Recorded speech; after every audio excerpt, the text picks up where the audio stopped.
लेकिन सवाल ये भी कि 2027 में विधानसभा चुनाव है तो क्या इसलिए यूपी में तनाव है? बरेली में हुई घटना के बाद विपक्षी नेता इसी तरह के आरोप लगा रहे हैं।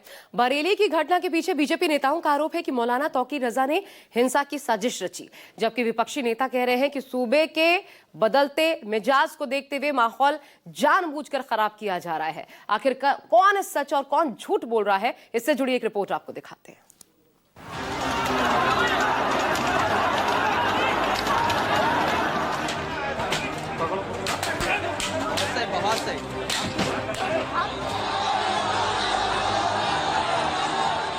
इस बवाल से पहले पुलिस तैनात थी, पुलिस को सभी जानकारी, फिर इतना मामला भला कैसे बिगड़ गया? आखिर पुलिस से चूक कहां हो?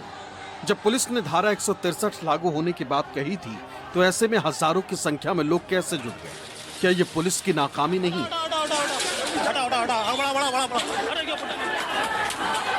अब कानूनी कार्रवाई पर सीएम योगी कह रहे हैं कि शासन किसका था और कानून हाथ में लेने वालों का अंजाम क्या होगा।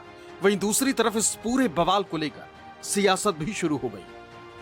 हर स्थिति में हम लाइन ऑर्डर मेंटेन करेंगे और कहीं कोई अप्रिय घटना न हो, इस पर लगातार चौकसी बरती जा रही है। ये पीछे तौकीर रजा खां की सोची समझी साजिश का एक हिस्सा है वो, और यही नहीं, तौकीर रजा खां हमेशा बरेली का नहीं, पश्चिमी उत्तर प्रदेश और पूरे देश का माहौल खराब करने का काम करते हैं और कोई मतलब ही नहीं था, वो जानबूझकर उन्होंने हिंसा भड़काई। घटना निंदनीय है, धर्म के आधार पर राजनीति नहीं होगा, लॉ एंड ऑर्डर जो तोड़ेगा उसके साथ ऐसा ही होगा, और धर्म कमरे में होता ना सड़क पर होता है। इस तरीके से जाति और धार्मिक विद्वेष फैलाना ये विपक्ष का पुराना निर्णय रहा है, वहाँ उससे सरकार सख्ती से निपटेगी। बैनर पोस्टर विवाद की शुरुआत तो 4 सितंबर को कानपुर से हुई, लेकिन देखते ही देखते इस विवाद की आग अब यूपी से बाहर भी पहुंच गई। जबकि कानून अपना काम कर रहा है, लेकिन राजनीतिक दल इसे हवा देने में लगे। जहां बीजेपी नेता इसे मौलाना तौकीर रजा की साजिश बता रहे हैं, वहीं दूसरी तरफ कांग्रेस और समाजवादी पार्टी नेताओं ने इसे बीजेपी का एजेंडा बताया।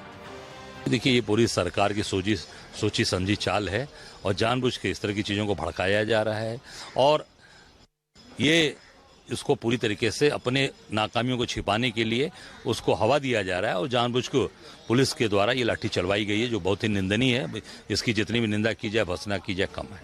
योगी आदित्यनाथ जी के खिलाफ पूरे उत्तर प्रदेश में एक माहौल बना हुआ है। ऐसा कोई उत्तर प्रदेश का त्योहार नहीं है जो कलंकित ना हो। हिंदू धर्म का हो, भीम कथा करवाइए, वहां दंगा हो जाएगा। भाई वहां कौन सा हिंदू मुस्लिम मामला है? वहां पे कौन आई लव मोहम्मद साहब का मामला है? बहराइच हो जाएगा तो वहां दंगे फसाद हो जाएंगे और खुद भाजपा का विधायक अपने ही कार्यकर्ताओं के खिलाफ एफआईआर कराता है। यूपी में होने वाली इस तरह की हिंसा को अब चुनाव से जोड़कर देखा जाने लगा है। इस बात का गुणागणित लगाया जा रहा है कि इस तरह की हिंसा से किसे कितना नफा नुकसान होगा। कांग्रेस नेताओं का आरोप है कि 2027 चुनाव को लेकर जब बीजेपी के खिलाफ माहौल बन रहा है तो इस तरह के घटनाक्रम सुनियोजित तरीके से कराए जा रहे हैं, जबकि बीजेपी नेता इनके पीछे मौलाना तौकीर रजा जैसे मुस्लिमों में साजिश बताते हैं। बरेली के अंदर जो कुछ हुआ, इसके अंदर निश्चित तौर से बड़ी साजिश है और बीजेपी इसके पीछे है। बीजेपी पूरे उत्तर प्रदेश के हालात खराब करना चाहती है, चूंकि चुनाव 2027 में आने वाला है। कोई आई लव मोहम्मद कहे या आई लव श्री कृष्णा कहे, आई लव महाकाल कहे या आई लव रामा कहे, ये उसका अधिकार है। और भारतीय जनता पार्टी नफरत फैलाने के लिए विद्वेष की भावना से आई लव मोहम्मद कहने वालों पर बर्बर रूप से लाठीचार्ज करने का काम कर रही है।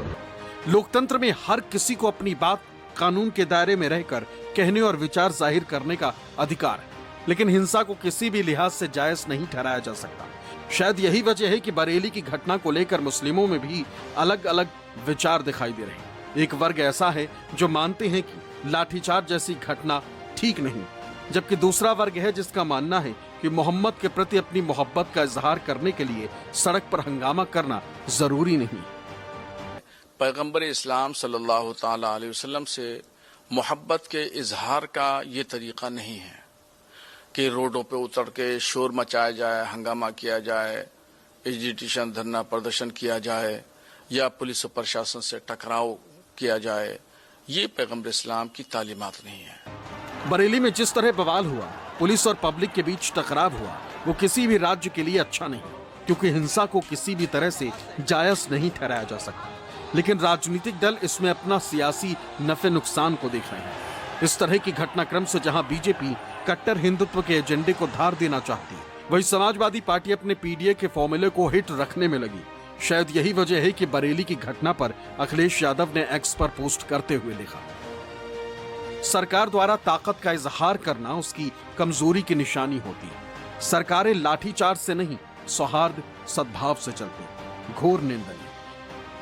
फिलहाल बरेली पुलिस ने अपना काम कर दिया है। 8 आरोपियों को गिरफ्तार कर जेल का रास्ता दिखाया है। बाकी की गिरफ्तारी जल्द करने का दावा किया है। लेकिन इन सब से सियासी लाभ किसे होगा, इसे समझना मुश्किल नहीं। बरेली से नीरज आनंद के साथ मानस श्रीवास्तव, लखनऊ, न्यूज़ 24।